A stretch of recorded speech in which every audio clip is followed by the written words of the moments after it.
हमें कहते हैं योग का प्रयोग करो, है ना। जैसे अब देखो कोई भी शक्ति होती है, अब जैसे सूर्य है तो सोलर एनर्जी है, लेकिन फिर उसको काम में लगाएं तब तो उससे कुछ बने ना। तो बाबा कहते हैं कि योग की भी शक्ति है, लेकिन उस योग की शक्ति को आप किस काम में लगा रहे हैं। जैसे आप देखो कि अब एक्सरेज है, उसको काम में लगाया तो कितना अच्छा आप, है ना, फोटोज़ निकाल सकते हैं, एक्सरे निकाल सकते हैं। या आप सोचो कि लेज़र थेरेपी होती है आजकल, लेज़र ऑपरेशंस होते हैं, तो आप वो लेज़र लाइट ही तो है जिससे आप कितने बड़े बड़े आज काम कर रहे हैं। या आप देखो कि न्यूक्लियर एटॉमिक एनर्जी है या कोई भी हीट लाइट एनर्जी है, तो उस एनर्जी से आज आप उसको समझते हैं, उसको उपयोग करते हैं, प्रयोग करते हैं, तो उससे कितने लाभ होते हैं। तो बाबा कहते हैं योग भी शक्ति है, लेकिन फिर उसको कार्य में लगाना पड़े, है ना। योग से विकर्म विनाश होते हैं। एक तो बाबा कहते हैं जब हम बाबा की याद में बैठते हैं तो विकर्म विनाश होते हैं, लेकिन आज बाबा कहते हैं योग का खास प्रयोग करो संस्कार परिवर्तन करने में, है ना। देखो मैं आपको इसमें एक बात बताती हूँ।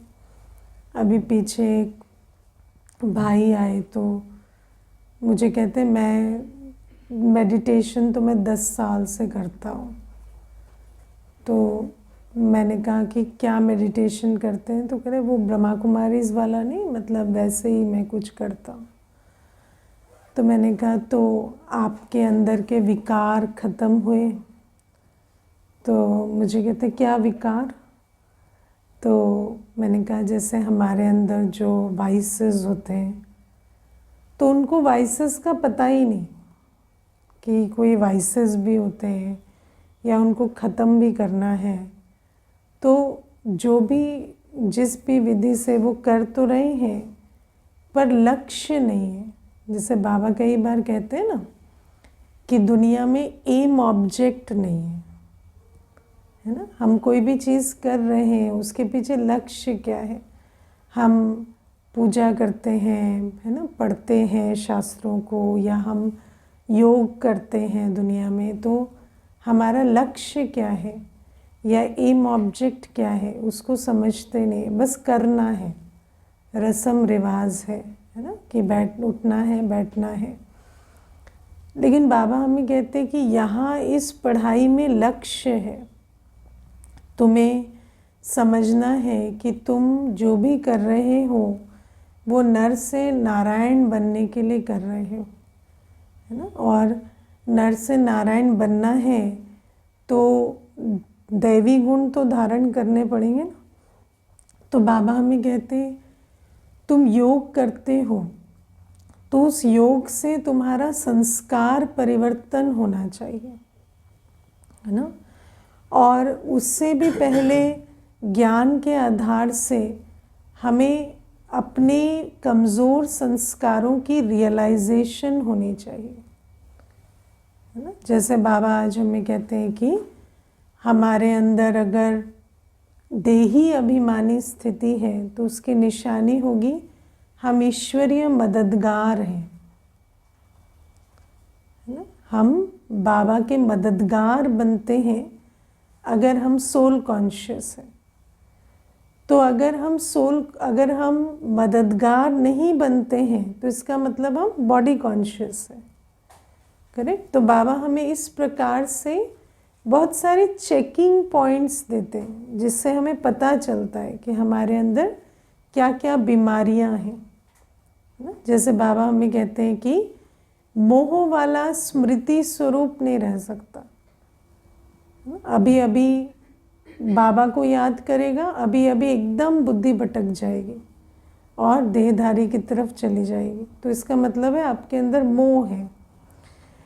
तो बाबा हमें हर चीज़ की, अगर आप रोज़ की मुरली में देखेंगे तो बाबा हमें विकारों की भी समझ देते हैं, पहचान देते हैं, हमारे अंदर कौन से संस्कार हैं उनको जांचने परखने की भी हमें बाबा पॉइंट्स देते हैं।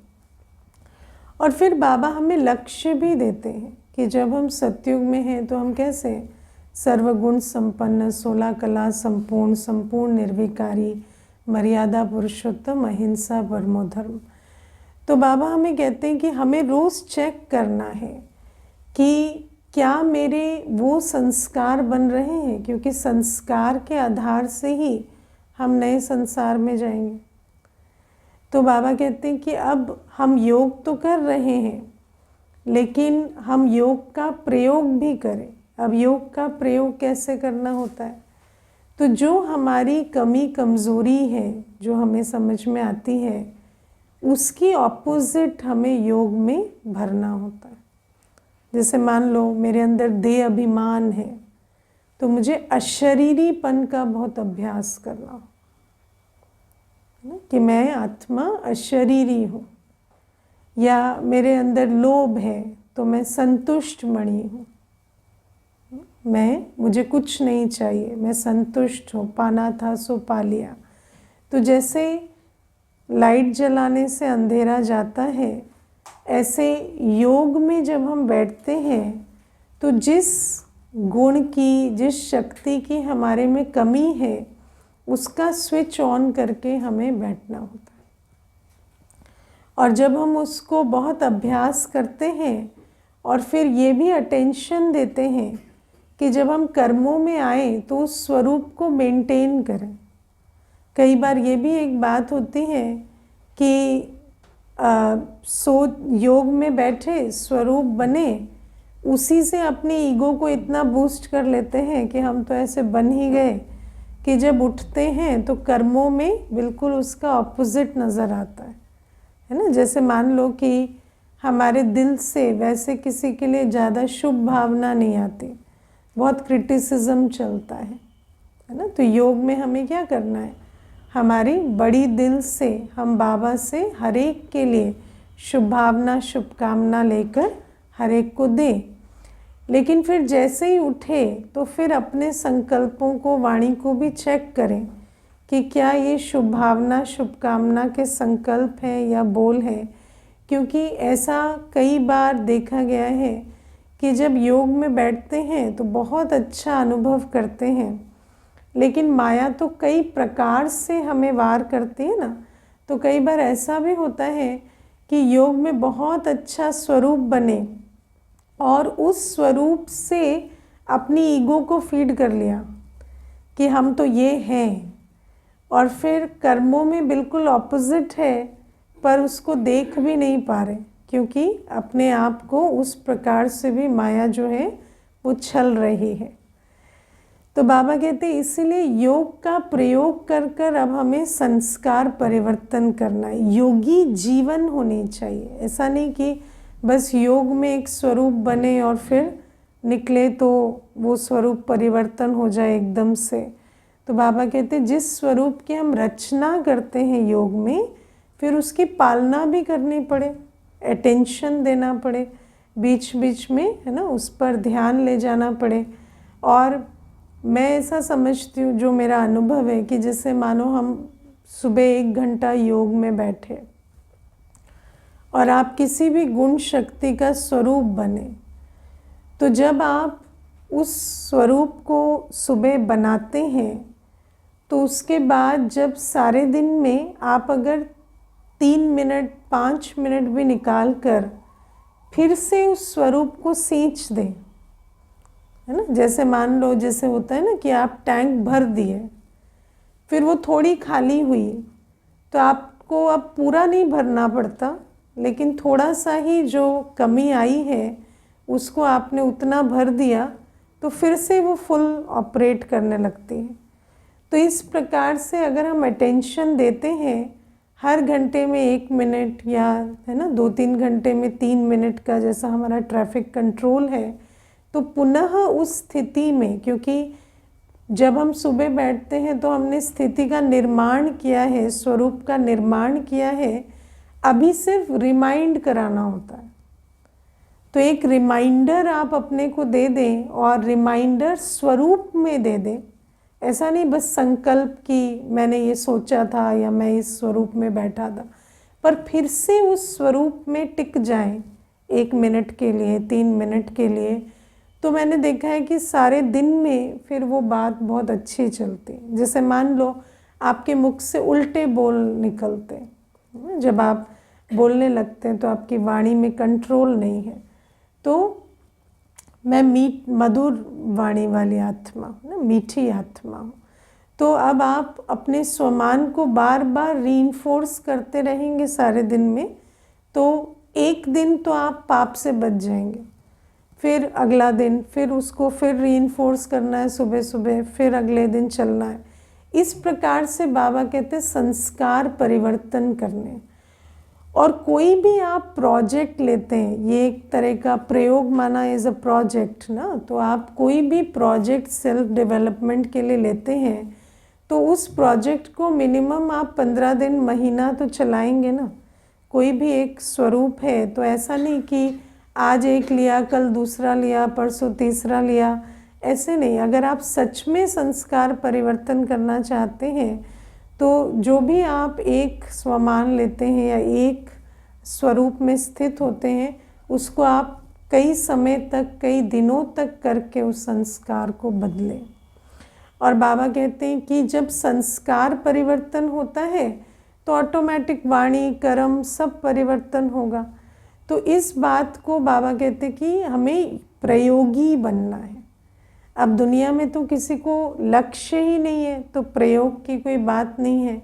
लेकिन यहाँ तो हमारा लक्ष्य है ना कि हमें दैवी गुण स्वरूप बनना है। तो एक एक गुणों का प्रयोग कर कर उसको अपना संस्कार बनाना पड़े। फिर आज बाबा हमें कहते हैं कि जैसे देह अभिमान की बात आज बाबा ने की ना, कि जहाँ देह अभिमान होता वहाँ फिर हम पत्थर बुद्धि ही रह जाते, है ना। और पत्थर बुद्धि क्या करते हैं कि पत्थर बुद्धि और पारस बुद्धि का अंतर पता है? हाँ, पत्थर बुद्धि डिस्ट्रक्शन ही करेंगे। पत्थर बुद्धि का तन, मन और धन रावण के कार्य में ही लगेगा। बुद्धि ऐसी होती है कि भले ही ज्ञान सुनेंगे लेकिन उनका तन, मन और धन कहाँ जाएगा? विकारी दुनिया में,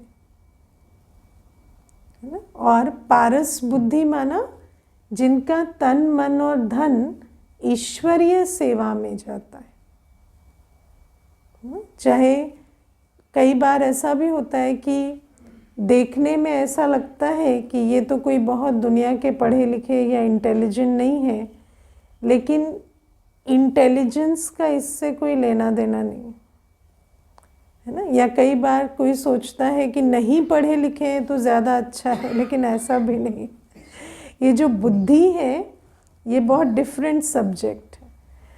और बुद्धि परखती है, निर्णय करती है।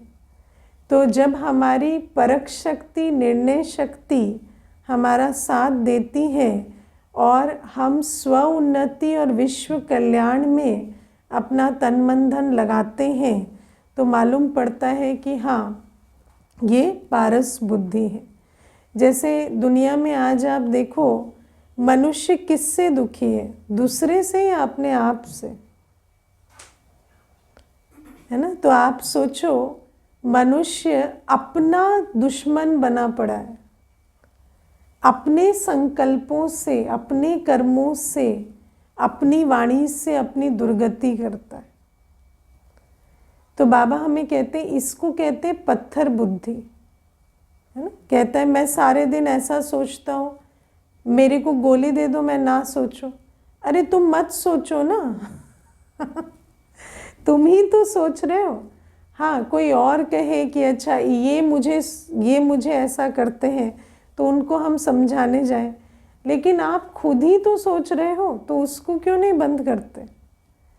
तो बुद्धि ऐसी है कि जिसको हम लोग सेल्फ सैबोटाज कहते हैं ना, कि अपना मन ही हमारा दुश्मन है ना। अपनी वाणी से ही दुश्मन बनाते हैं, अपने कर्मों से, है ना। जैसे चलते फिरते कोई ना कोई ऐसे एक बात कह देंगे, कोई मुद्दा उठाएंगे जिसके कारण हमारे ही जीवन में विघ्न पड़ेंगे, है ना। आदि मध्य अंत सोच के कर्म नहीं करेंगे। गुस्सा आया तो गुस्सा कर दिया, ईगो में आए तो ईगो में बात कर दी, उसके बाद भले ही उसका नतीजा कुछ भी निकल रहा है, उसके कारण दुखी हो रहे हैं, परेशान हो रहे हैं, कितना सारा नुकसान हुआ, लेकिन वो जो आत्मा है कहेगी मैं क्या करूं, मेरी तो आदत ऐसे, तो उस आदत को बदलो ना।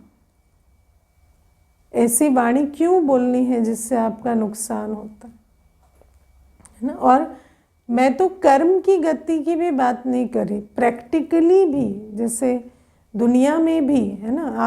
आप अकेले रह गए, आपके साथ कोई नहीं चल रहा, या आपको जो रिसोर्सेस चाहिए जीवन चलाने के लिए वो भी आपके पास नहीं है, लेकिन आपको अकल नहीं आती है कि ये मेरी वाणी के कारण है या मेरे गुण शक्तियों की कमी के कारण है। तो इसको क्या कहेंगे? पत्थर बुद्धि। दुनिया में कहते हैं ना, अपने पाँव पे खुद कुल्हाड़ी मारते रहे, है ना। या अपने कर्म ऐसे हैं, अपने आलस्य अलबेलेपन से अपना जीवन खराब कर रहे हैं, या अपनी विकारी चलन से अपने जो पाप का खाता बनाते चले जा रहे हैं, है ना। तो बाबा हमें कहते हैं कि ये पत्थर बुद्धि होते हैं। और पारस बुद्धि माना जो जिनका तन मन धन, जिनकी, है ना, जिनके कर्म उनकी स्व उन्नति और विश्व कल्याण का रास्ता तय करता है। और बाबा कहते हैं पत्थर बुद्धि और पारस बुद्धि में मूल अंतर क्या होता है? पत्थर बुद्धि में देह अभिमान होता है ना। तो देह अभिमान जो होता है, देह अभिमान अंधा कर देता है ना। देह अभिमान में आप अच्छा बुरा सही गलत कुछ नहीं देख पा रहे। क्या देख रहे हैं? बस आई एम राइट, है ना। तो देह अभिमान की पहली निशानी क्या है? आई एम राइट, है ना। अगर आप इतने राइट हो तो आप सुखी क्यों नहीं हो? आपको ईगो के सुख के अलावा कोई सुख है? न तन का सुख है, न मन का सुख है, न धन का सुख है, न संबंध का सुख है। तो इतना राइट क्यों होना है कि हर बात से दुखी हो रहे हो, है ना। तो ईगो कहती है कि आई एम राइट। तो ये जो देह अभिमान है इसकी पहली निशानी है आई एम राइट, है ना।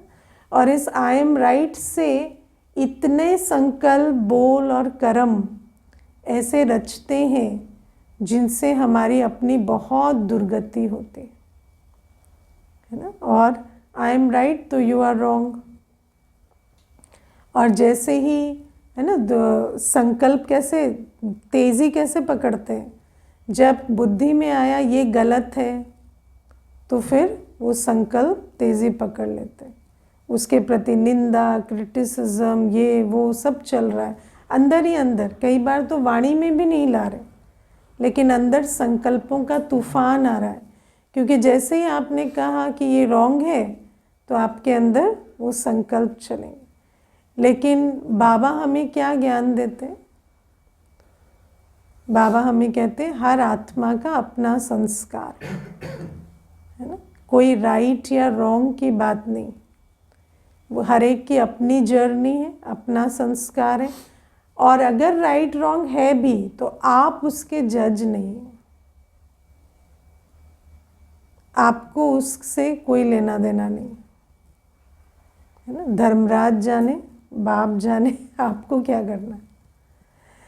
तो बाबा तो हमें ये देही अभिमानी स्थिति में ज्ञान देते हैं, लेकिन जब देह अभिमान में है तो पहले सबसे पहली चीज़ ये चलती, और फिर सिर्फ संकल्प नहीं बोल भी, क्योंकि आप जिसे गलत समझते हैं तो उसके प्रति गलत बोल बोलना या गलत व्यवहार करना, है ना, आप गलत नहीं समझते ना। क्योंकि जैसे ही यू आर रॉन्ग तो आपके साथ अगर गलत हुआ तो दैट इज़ राइट, इनफैक्ट कभी कभी अगर आपने भी नहीं किया लेकिन कुछ गलत उसके साथ वैसे ही हो गया तो भी अंदर चलता है, आप क्या करें, जैसे कर्म है वैसा तो फल होगा ना। तो आप सोचो कि अंदर क्या संकल्प चला, बहुत शुभ भावना का संकल्प चला। लेकिन जब राइट सोचते हैं ना तो इन संकल्पों को भी नहीं सोचते कि ये जो मेरा संकल्प चला या बोला मैंने, क्या ये ठीक बोला, है ना। वैसे भी कह देंगे। अब देखो, हम क्या किसी के कर्म की गति से तो उसको बचा नहीं सकते, जैसे कर्म किए हैं वैसा ही उसके साथ होगा, है ना। सामने वाला भी हूँ करेगा, क्योंकि आप इतनी मधुरता से ऐसे बात कह रहे हैं ना। जो मुझे एक माता कहती थी, दीदी मेरे ससुर ने मुझे बहुत तंग किया, जब से मैं शादी करके आई उनके वजह से मैं हमेशा परेशान रही, बहुत अपमान करने वाले और बहुत वैसे थे। लेकिन और जब उनका शरीर छूटा मुझे बहुत खुशी हुई। तो मुझे कहती कि मुझे वैसे कहना नहीं चाहिए। तो मैंने कहा नहीं, आप हो रहे हो तो कहने में कोई बात नहीं है, होना नहीं चाहिए कहने में। तो अब जब खुश हो ही रहे हो तो कह रहे हो तो उसमें अब क्या ही करें, है ना। तो ये भी क्या है कि जब आप समझते हैं वो बुरे हैं, वो गलत हैं, तो उनके प्रति कोई भी जो संकल्प है या बोल है या कर्म है जो एक्चुअली अपना विकर्म बना रहा है, उसको देख भी नहीं पाते। ये देहाभिमान को इसीलिए कहते हैं, देहाभिमान अंधा बना देता है, क्योंकि आप उसको परख भी नहीं पाते कि ये मैं क्या कर रहा हूँ। और इसीलिए तो अंधे क्या होते हैं, है ना, गड्ढे को देख नहीं पाते ना, गिरते हैं। तो हम भी देहाभिमान के गड्ढे में गिरते गिरते हमारी दुर्गति हो रही है ना। फिर दूसरा देहाभिमान की जो भाषा होती है वो होती है एंटाइटलमेंट। एंटाइटलमेंट क्या होती है कि मुझे अधिकार है गलत सोचने का, गलत बोलने का, है ना, क्रोध के बोलने का भी या अपमान करने का भी मुझे एंटाइटलमेंट है, मैं बड़ा हूँ, है ना। जैसे पेरेंट्स सोचते हैं ना कि बच्चे को तो हम अपमानित कर सकते हैं या हम उनको, है ना, हमें रेस्पेक्टफुल होने की कोई ज़रूरत नहीं है। या बॉस सोचेगा कि मैं तो सैलरी देता हूँ तो मैं तो अपमानित कर सकता हूँ। तो ये जो एंटाइटलमेंट है कि जो बड़ा है, जो खिलाता है ना, या जो जिम्मेवारी उठाता है, उसको हर प्रकार का विकर्म करना अलाउड है ना। अगर माँ थप्पड़ मारे, पिता थप्पड़ मारे तो उसका पाप नहीं बनेगा लेकिन ऐसा तो नहीं है कि वो पाप नहीं बनता, पाप बनता है। लेकिन देहाभिमान ऐसा होता है कि आपको महसूस होता है ये तो हम अपनी ड्यूटी निभा रहे हैं, है ना। तो बाबा हमें कहते हैं कि ये जो देहाभिमान है, इस आधार से हम जब एंटाइटलमेंट में रहते हैं तो वो एंटाइटलमेंट हमें बहुत चीज़ें हम करते हैं जो हमें लगता है कि ये तो मेरी पोजीशन की वजह से या मेरी जो अथॉरिटी है उसमें राइट है। लेकिन चाहे अथॉरिटी में हो, पोजीशन में हो, लेकिन जो कर्म आप कर रहे हो उस कर्म का तो इक्वल एंड ऑपोजिट आपको मिलेगा, है ना। फिर देहाभिमान के कारण अटैचमेंट, है ना। तो अटैचमेंट जो होती है, तो अटैचमेंट चाहे वो किसी व्यक्ति के साथ हो, चाहे शरीर के साथ हो, चाहे अपने किसी ओपिनियन या आइडिया के साथ हो, है ना। जब वो अटैचमेंट पूरी नहीं होती तो आपको क्रोध होता है या भय लगता है अटैचमेंट के कारण। तो वो जो सारे, और फिर कई बार आप क्रोधवश, भयवश बहुत सारे कर्म भी करते हैं, है ना। क्रोधवश भी बहुत सारे कर्म करते, भयवश भी बहुत सारे कर्म करते। जैसे कई बार सोचते हैं कि हम अटैचमेंट है तो सोचते हैं कि जो सामने वाला है उसको अगर हमने अपना सब कुछ नहीं दिया है ना, तो वो नाराज़ हो जाएगा और उस कारण से कई बार अलौकिक और लौकिक जीवन में भी बैलेंस नहीं बनाते ना। अटैचमेंट के कारण सोचते हैं कि मेरा जो भी कुछ है वो तो बच्चों का है ना, बिजनेस का है, स्पाउस का है, और फिर उस कारण से क्लास मिस हो रही है, लेट हो रहे हैं, सब कुछ हो रहा है। अब वो क्या है, वो सब तो पाप का खाता बन रहा है। लेकिन उस बात को भी नहीं समझते कि संगम युग में मेरी पहली जिम्मेवारी क्या है, क्योंकि बुद्धि इतनी विकृत हो जाती, पत्थर बुद्धि हो जाती। तो अटैचमेंट भी हमें बहुत पत्थर बुद्धि बनाता है ना। शरीर से अटैचमेंट होगा तो कहेंगे पाँव में दर्द है, जा नहीं सकते क्लास। अरे पाँव में दर्द है तो ऑटो लेके आ जाओ, है ना, कुछ लेकर आ जाओ, व्हीकल लेकर आ जाओ। लेकिन अटैचमेंट होगा तो फिर सोचेंगे शायद घर में बैठकर पाँव को ज़्यादा आराम मिलेगा। तो ये जो अटैचमेंट है ये भी हमारी परख शक्ति, निर्णय शक्ति को बिल्कुल ख़त्म कर देता है। हमारा तन मन धन जो है वो कहाँ लगता है फिर, पुरानी दुनिया में जो विनाशी है ना। और हम जो वास्तव में संगम युग में जो हमें बनना चाहिए उस पर अपना समय, संकल्प या तन मन धन नहीं लगाते, तो ये भी देहाभिमान के कारण होता है।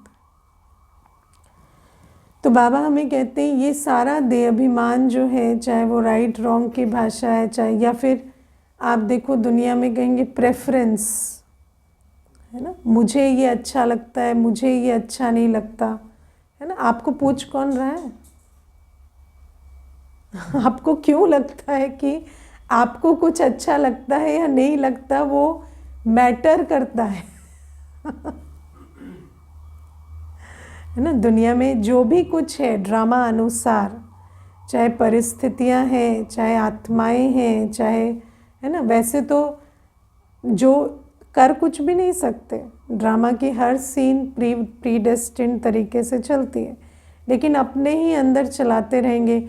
ये मुझे अच्छा नहीं लगता, वो अच्छा नहीं लगता, आज गवर्नमेंट ठीक नहीं है, आज पॉलिटिक्स ठीक नहीं है, आज, है ना, ये बातें हो रही है, वो ठीक नहीं है। अब वो जो आप सारा चला रहे हैं अंदर अंदर, ये ठीक नहीं लगता, वो अच्छा नहीं लगता, वो सारा तो आपका विकर्म बना रहा है ना। और मोस्ट इम्पॉर्टेंटली जो आपका संगम युग का थॉट एंड टाइम है वो वेस्ट करा रहा है। तो बाबा कहते देहाभिमान हमें बिल्कुल पत्थर बुद्धि बना देता।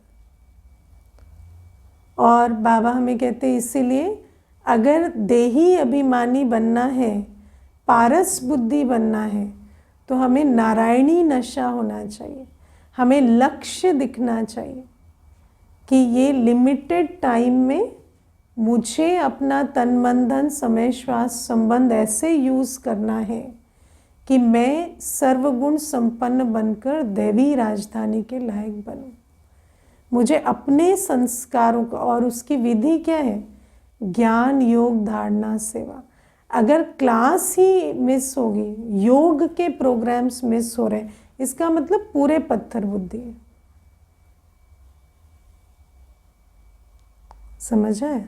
तो जिस बीज को हमें, जो अगर कोई ऐसा हो जो बीज को पानी देने की जगह पत्तों को पानी देता जाए, वो भी जो पत्ते सड़ रहे हैं, है ना, तो आज ये कल्प वृक्ष कैसा हो गया, तो जड़जड़ी भूत है, इसके पत्तों को पानी देने से कुछ नहीं होगा। संगम युगी बीज को पानी देना पड़ेगा। संगम युग में जड़ों में बैठकर ये जो बाबा हमें मुरली सुनाते हैं, योग सिखाते हैं, प्योरिटी पर अटेंशन दिलाते हैं, सेवा कराते हैं, हमें उस पर अटेंशन देना है। और बाबा कहते पारस बुद्धि बनकर अभी संगम युग का लाभ उठाना है, नारायणी नशा रखना है। अब ये नशा नहीं रखना है हमें बहुत धन मिले, हमें ये मिले, वो मिले, उस नशे में नहीं रहना है। वो मिल भी सकता है लेकिन वो हमारा चक्कर नहीं होना चाहिए। वो आए भी तो वो रिसोर्स है, ना आए भी तो हम तो बाबा की याद में खुश। तो हमें किसी बात के और चक्कर में नहीं पड़ना, अब हमें नारायणी नशे में रहना और बहुत अभ्यास करना पड़े कि मैं बस एक आत्मा हूँ, है ना। मेरा ना कोई जेंडर है, ना कोई प्रोफेशनल स्टेटस है, ना कोई सोशल स्टेटस लेकर आए थे आप, ना कोई अटैचमेंट है, ना कोई एंटाइटलमेंट है, हम किसी से बड़े छोटे कुछ नहीं आप तो ऐसे ही आए थे ना, बिंदु की तरह। तो अपने को रोज़ वो जो अशरीरी आत्मा, जेंडरलेस, कास्टलेस, नेशनैलिटीलेस, रिलीजनलेस है ना, attachment less, body less, status less जो दुनिया के स्टेटस है ना, वैसे तो हमारा स्टेटस बहुत ऊंचा है, हम परमात्मा संतान है, लेकिन दुनिया के प्रोफेशनल, सोशल या फिजिकल स्टेटस से हमारा कोई लेना देना नहीं है। तो अपने आप को इतना रोज़ अभ्यास करना पड़े। मैं तो, मुझे याद है जब शुरू में मैं अशरीरीपन का अभ्यास करती थी तो बहुत अजीब लगता था। जब परमधाम में जाते थे ना तो ऐसा लगता था क्या है, बस यही है, डॉट ही है और कुछ भी नहीं है ना। क्योंकि हम तो वजनदार बनने के लिए बहुत कुछ कैरी करते हैं ना। हम तो अपना जो ना, जिसको हम साख या अस्तित्व कहते हैं, उसके लिए हम कितना कुछ कैरी करते हैं, सर नेम से लेकर क्वालिफिकेशन, डिग्री, पोजीशन, है ना, ये वो। तो वो सारा कुछ छोड़कर जब परमधाम जाते तो बस यही है, एक बिंदी, है ना। तो बड़ा अजीब सा लगता था शुरू में कि क्या बस हम ऐसे बिंदी हैं। और फिर, है ना, देखिए क्योंकि बिंदी तो खाली है ना अभी तो जब खाली बिंदी को फील होती है तो कैसा लगता है, क्योंकि अभी तक तो वो सारा जो भरा है वो सब फिजिकल है।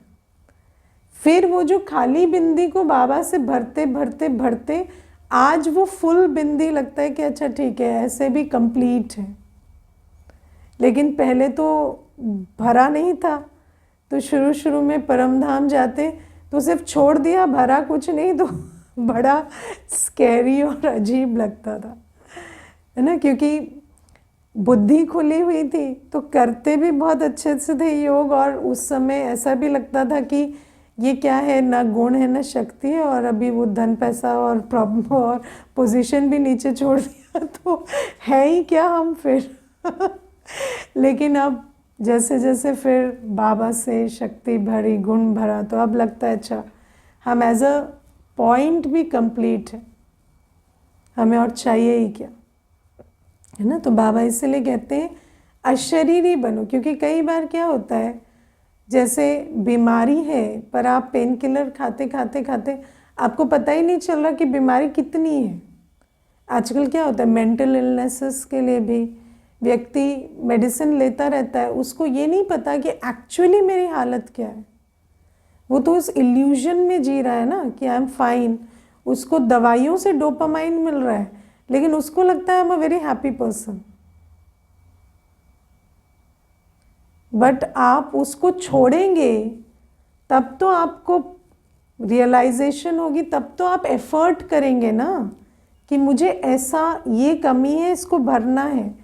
तो ऐसे ही आत्मा का हाल क्या है, बिल्कुल खाली है, लेकिन ईगो का इतना बैंडेज बैगेज लेकर चलते हैं कि हमें अपनी एम्प्टीनेस की भी रियलाइजेशन नहीं होती। और एम्प्टीनेस की रियलाइजेशन नहीं होगी तो आप फुल कैसे होंगे, आप वो मेहनत ही कैसे करेंगे।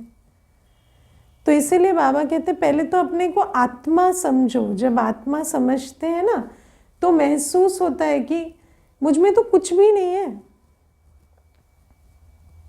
ना। आप विचार करो, आज अगर जिन भी चीज़ों के आधार से आप व्यवहार में भी चल रहे हो, लौकिक जीवन में भी, है ना, अगर वो सारा कुछ नहीं है तो आपके अंदर इतनी शांति और प्योरिटी और स्नेह शक्ति है कि आप उसके बल पे सरवाइव कर जाओ। विश्व कल्याण भी छोड़ो, जस्ट सर्वाइवल,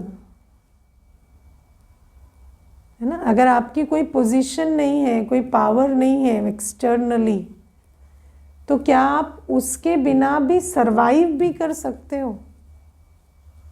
प्यार से, शांति से, शक्ति से, है ना। आपको बताना पड़ता है ना, आपको पता नहीं है मैं कौन हूं। तो वो जो आत्मा की स्थिति है उस पर जब ध्यान देंगे कि क्या हाल हो गया है, तब तो फिर बाबा से लाइट माइट लेकर और उसको भरपूर करने पर इतना अटेंशन जाएगा ना। तो बाबा कहते योगी इसीलिए नहीं बनते क्योंकि ये ही नहीं समझ में आता कि आत्मा को कितनी ज़रूरत है ना। इतना पेन किलर से कैमोफ्लाज करके रखते हैं कि वो रियलाइजेशन ही नहीं। और इसीलिए बाबा कहते बीच बीच में वो सारा छोड़ो और अपने आप को देखो और फिर बाबा के पास ले जाकर भरपूर करो, है ना। और फिर बाबा हमें कहते दूसरी बात है, सेवा से भी बुद्धि का ताला खुलता है। सेवा से भी पत्थर बुद्धि से पारस बुद्धि बनते हैं। क्योंकि कई बार ऐसा होता है कि वैसे देही अभिमानी स्थिति नहीं है ना, या शुरू शुरू में आए हैं, लेकिन थोड़ा थोड़ा सेवा करते जाते हैं ना, सेवा का एक एक कदम चलाता है।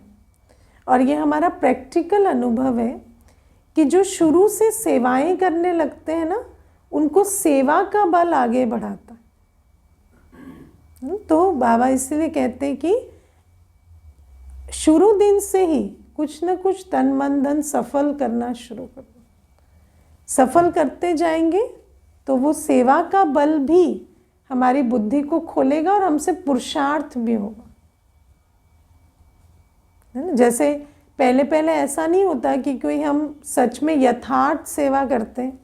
मोस्टली सोचते हैं अच्छा जैसे भक्ति का संस्कार होता है ना, कि ये थोड़ा ऐसे लगा दिया, ऐसे कर दिया, लेकिन वो बल भी बुद्धि का ताला खोलता है। वो भी तो पुण्य का खाता बनाता है, तो उससे भी चलते। आप लोग जो भी बैठे हो, आप लोगों ने शुरू से सेवा की है इसीलिए बैठे, नहीं तो नहीं बैठते। मैं आपको ये बता देती हूँ जो नहीं करते वो आज बैठे नहीं नजर आते, है ना। तो ये भी एक बड़ा सुंदर नियम है कि ये सेवा जो है ये भी बुद्धि का ताला खोलती है और कुछ ना कुछ आगे का रास्ता बनाते जाते। और बाबा हमें कहते हैं आज कि किसी को दुख नहीं देना है, बाप के फरमान पर चलना है। बाबा ने आज हमें ये भी बहुत अंडरलाइन कराया कि बाप के फरमान पर ना चलना भी विकर्म है। क्योंकि अभी इतनी पालना हम ले रहे हैं बाबा से, और अगर हम बाबा को ही याद ना करें या बाबा की श्रीमत पर ना चले तो वो भी पाप हो जाता। क्योंकि इतनी पालना लेकर अगर, है ना, ये तो धोखा हो गया ना तो बाबा कहते वो भी पाप हो जाता, है ना। जैसे मुझे एक भाई थे, मैं कई बार ये बात बताती हूँ, उनका बेटा बड़ा होने के बाद उस शरीर छोड़ दिया, है ना, 22-23 की एज में। तो कहता कि दीदी बचपन में चला जाता तो नहीं लगता, बड़ा होके चला, जब रिटर्न देने का टाइम आया तो चला गया, है ना। इस समय इस दिन के लिए तो बच्चा जन्म लेता है और हम पालना करते हैं। और तो बाबा भी कहते हैं कि पालना लेकर फिर छोड़ दे, पालना लेकर फिर, है ना, रिटर्न ना दे। चलो वैसे भी सेवा भी नहीं करते, कम से कम योगी तो बने, कम से कम पवित्र तो बने, वो दान तो करे ना सृष्टि को। तो वो भी ना करे तो बाबा कहते फिर तो, है ना, विकर्म का खाता बन जाता। और फिर बाबा हमें कहते किसी को दुख नहीं देना। दुख देने की ज़रूरत क्यों पड़ती है? क्योंकि उसके दुख में आपका सुख है। किसी को हम दुख क्यों देते हैं? क्योंकि हमारी जो लौकिक जो हमारी ट्रेनिंग है वो ये है कि दूसरे को दुख देकर खुश हो। संकल्पों में भी दुख क्यों देते हैं? क्योंकि उसको नीचा दिखाओ, खुद ऊंचे हो जाओ, वो तो ऐसा है, ऐसा ऐसा, हम तो ऐसे नहीं हैं, हम तो बहुत अच्छे हैं, हम तो ऐसा नहीं करते, हम तो वो क्या है, दुख क्यों दे रहे हैं? वाणी में भी दुख क्यों देते हैं ना? वरना वो जो भी कर रहा है वो उसकी डेस्टिनी है, आपको क्या। लेकिन दुख देते दे अभिमान से, है ना, क्योंकि उसको नीचा करके खुद की ईगो को बूस्ट करना, उसका अपमान करके अपना अभिमान बूस्ट करना, है ना। तो ये है दुख देना, है ना। तो ये दुख देने की, बाबा कहते दुख देने का पाप नहीं करो। और तीसरा बाबा कहते हैं संकल्पों में अगर तूफान भी आए तो कर्मेंद्रियों से कर्म नहीं करना। अब देह अभिमान होगा तो संकल्पों में तो बहुत तूफान आएंगे, है ना। मुझे अभी एक भाई कहते थे कि मेरा बेटा और मेरी युगल दोनों एक सुर में बात करते हैं। वो अगर ये कहेगा मुझे पढ़ना नहीं है तो वो इतना जस्टिफाई करेगी कि अभी पढ़ने से शायद इसका शरीर भी छूट सकता है। तो कहते वो एकदम दोनों एक सुर में बात करते हैं और मेरा एकदम खून खौल जाता है। तो कहते मैं क्लास में तो आता हूँ पर और मुझे ये भी समझ में आ गया है कि जैसे बाबा कहते हैं ना, कर्मेंद्रियों से विकर्म करने से बढ़ ही रहा है। मैं अगर उसमें अपनी नाराज़गी दिखाता हूँ या शोर मचाता हूँ तो जो मेरा लक्ष्य है कि उनका और मेरा संबंध ठीक हो, वो ठीक नहीं हो रहा, वो बुरा ही हो रहा है। इतनी मुझे रियलाइजेशन हो गई है। लेकिन अब ये जो तूफान आते हैं इनका करूँ क्या?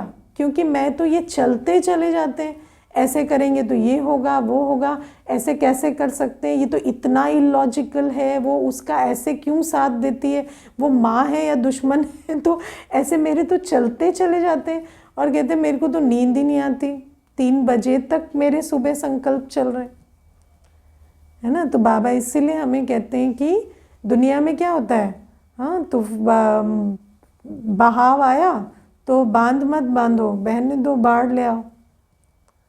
तो बाढ़ लाने से तो नहीं होगा ना। संकल्पों में आया और कर्म में भी लाया तो उससे क्या होता, कोई डैमेज कंट्रोल नहीं होता, और ही डैमेज होता। लेकिन बांधना भी कोई आसान नहीं है। जैसे वो कहते हैं कि अब मैं इतना स्ट्रगल कर रहा हूँ कि इनको मैं अंदर कैसे रखूँ। तो इसीलिए भक्ति मार्ग में हमने देखा ना कि समुद्र मंथन हुआ तो जो जहर निकला वो, है ना, शिव जी ने ले लिया। अब वहाँ तो स्वरूप दिखाते हैं अलग, लेकिन बाबा हमें कहते हैं ऐसे जो तुम्हारे अंदर से, है ना, जितना कुछ निकलता है इस मुझे दे दो। आपको बाप को देना आता है, ये बहुत बड़ी कला है।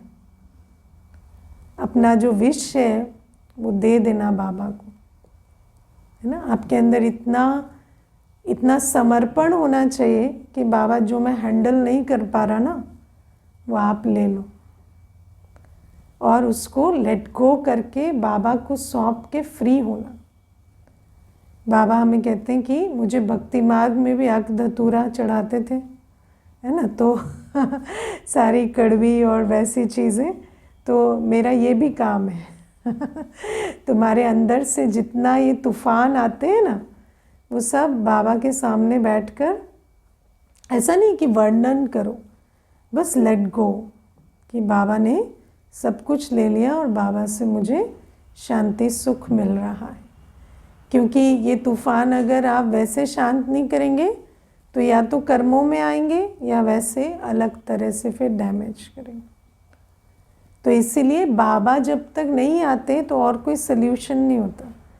लेकिन अब बाबा के सम्मुख बैठकर बाबा से लाइट माइट देनी है और सारे तूफान बाबा को दे देने। जो भी कुछ निकल रहा है ना, लेट गो। और लेट गो माना बाबा को देना, बिकॉज आप बाबा को देंगे तो बाबा आपको लाइट माइट भी देंगे। ठीक है। ओम शांति।